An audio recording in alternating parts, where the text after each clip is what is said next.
He was made divine by a vote at the Council of Nicaea in 325 AD, at the insistence of the Roman Emperor Constantine.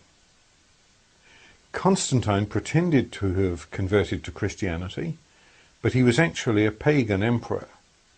He made Christianity the official religion of the Roman Empire for political reasons. Jesus' establishment as the Son of God was officially proposed and voted on by the Council of Nicaea. Until that moment in history, Jesus was viewed by his followers as a mortal prophet.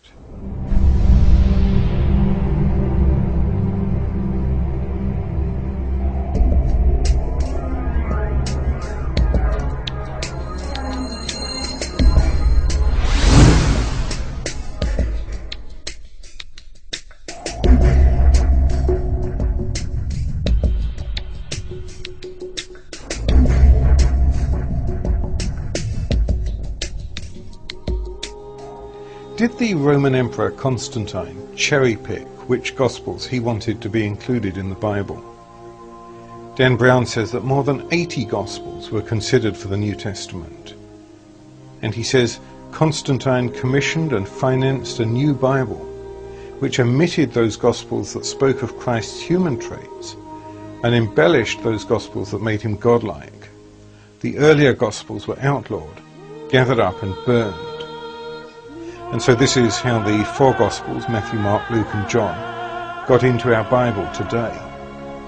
There is no evidence that Constantine was in a position to choose which Gospels were or were not in the New Testament, because the New Testament by his time was already recognized, and the four Gospels that we have were already part of the New Testament that were received by Constantine in the church of his time. So to suggest that he made a choice as to which books should be in the New Testament or out of it, which Gospels should be included or not, is to portray the situation in a way that isn't consistent with the facts of the case.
There were some Christian leaders who said, well, James, I don't know if we should include him.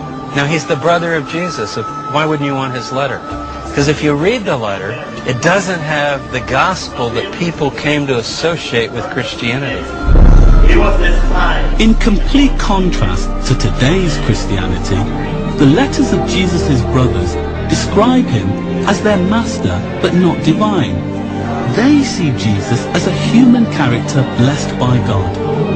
The thing about the book of James, it's the teachings of Jesus, but not the teachings about Jesus. James passes on what he got from his brother. You could say it has no theology. The seven stages. And yet it does have a theology, but it's the theology of Jesus. But it's no theology about Jesus in that book. It doesn't mention the cross of Christ. It doesn't mention the blood of Jesus. Doesn't mention forgiving sins through believing in the Lord, our Savior, who's in heaven. Nothing like that. It's an amazing book to read. This alternative version of Jesus' message can be found in other texts too. In the Greek quarter of the old city of Jerusalem, there is another ancient book that was not included in the Bible. It's one of the most contested of early Christian documents, possibly even older than the Gospels themselves. The Library of the Greek Patriarch has the only complete copy of an ancient handbook specially written for converts to Christianity that was compiled when Jesus' family was still alive. The Didache gives a direct insight into what the very earliest Christians thought and did. It has never before been filmed. Can I hold it? Yes. Wow. This is like being close to the early church. Of course. Wow.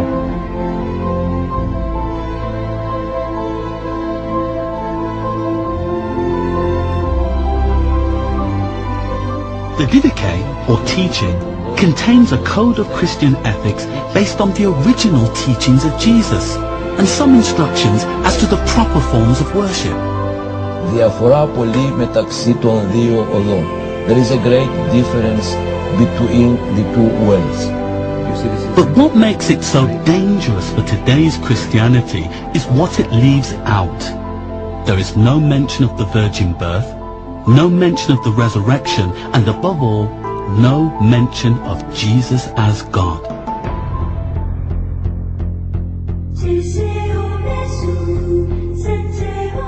And that's the problem. For 2,000 years, the Church has grappled with the balance between Jesus' divine and human natures. But it is the divine that has dominated.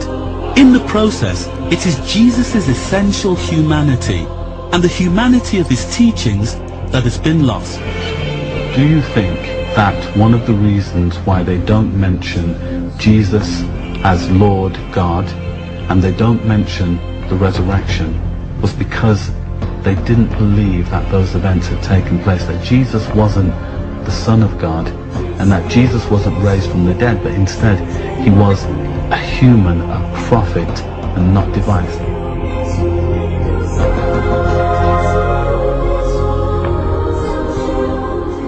In the Bible, in the letter of Jesus' younger brother Jude, there is an extraordinary passage denouncing a group of people who are secretly corrupting the true faith. For admission has been secretly gained by some who long ago were designated for this condemnation, ungodly persons who pervert the grace of our God. If you decode it, it becomes a clear warning that the new movement was losing sight of Jesus' original message. By the time Jude writes, he could see the writing on the wall. He could see we're losing out. And it's a battle cry. It's a call to arms, spiritually speaking. He's not talking about outsiders. He's talking about people who claim to be part of us that are not teaching what we were originally handed down. And he's getting very worried. And he's telling the little group that would still listen to him. I think in effect he's saying, don't listen to all these new things that are coming along. You fight hard for that original faith that was delivered to us. Family tradition. Follow the tradition of the family. Follow the tradition of the family. Follow the tradition of the family.